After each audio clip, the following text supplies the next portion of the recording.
This is goldenrod. Goldenrod has a plethora of medicinal properties.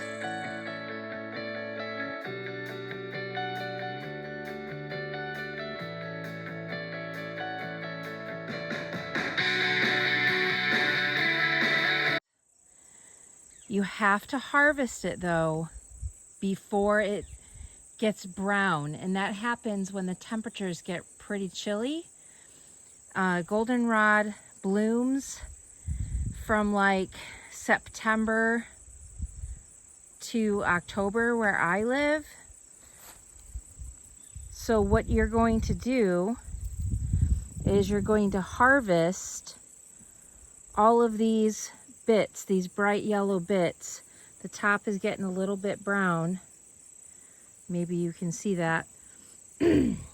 But this, I have goldenrod all over my property, but this one is the only one that's staying golden. Yeah, so I need to harvest this and put it in the dehydrator. I found my dehydrator. It did not get burned up in the fire. I was really happy about that. And then I'll dehydrate this and you can use it for teas, and you can even use it for tea fresh. Rinse it off, get the bugs out, and use it fresh for tea. But pollinators absolutely love goldenrod, and usually you'll see pollinators all over it. Right now I don't see them, but I am going to get my clippers and harvest this goldenrod and take it home and dry it. Look at this cosmos. It's taller than I am. Oh, look at the little baby flowers. So, oh, there's more. Before we had this graded, I threw out a boatload of clover, which you see, as well as wildflower seeds. This is in what we consider our front yard. There's some more flowers. Now, I'm not really sure what to do because it has to get mowed, but there are wildflowers growing. I don't know.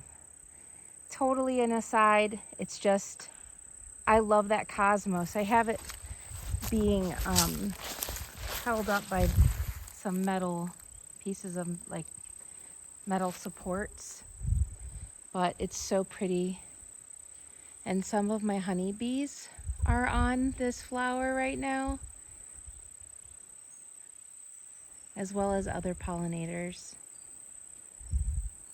It's really cool. It's really cool to watch. So now that I have them in my dehydrator, I'm going to take the temperature down to between 95 degrees and 100, but I'm going to leave it at 95. And then for the hours, I'm going to take it down to 3 hours and then see how it goes. So once the goldenrod is dry, I can put it in a jar and use it for tea. And I will share with you some other great uses for goldenrod. In order to use goldenrod for tea, you're going to want to keep the leaves because you'll want half leaves and half flowers. I did not harvest a lot of goldenrod today. And some of my leaves are super small, but I'm going to add these leaves to the dehydrator and get them dried out as well. When I was driving home today, I drove past literally a field of goldenrod. A field. There are so many pollinators. There's a car coming. I should get out of the street. But Yeah, it's literally everywhere. I got a good bit of goldenrod in my basket. And so what I'm going to do with it is half of it will get dried for a tea. And so this is my dried goldenrod. I have to dry the rest of it. So I'm going to dry some for tea, and I'm going to make a tincture out of the rest of it. That's what I have my vodka here for, and I got my jar. But if you see brown, take the brown off, okay? So I'm going to put leaves and flowers in the jar, and I'm going to fill my jar up almost to the top.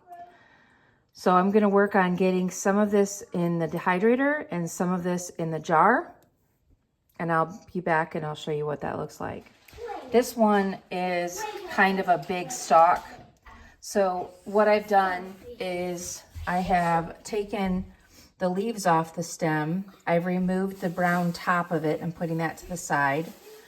And I'm going to cut this.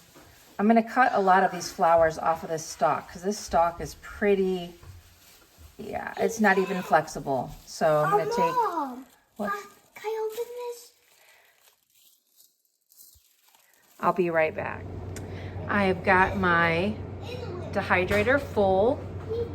I've got my jar about 3/4 full.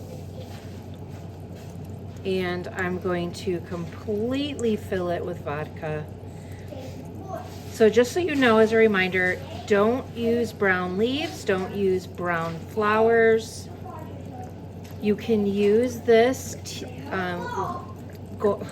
goldenrod fresh in a tea infuser. It doesn't have to be dried.